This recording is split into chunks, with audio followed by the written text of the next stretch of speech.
Anak-anak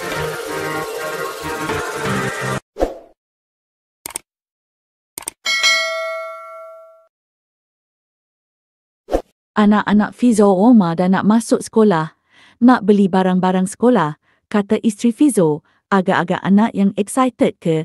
Umi dan daddy yang over excited ni. Tua-tua pun beli pinggan keromi lagi. You beli barang apa?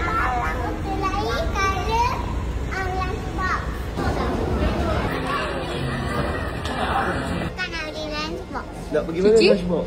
Kita nak beli lunchbox. Lunchbox juga. Yang mana, Kak? Kakak yang mana? Okay. Cici nak apa? Pink colour, okay. Cici suka?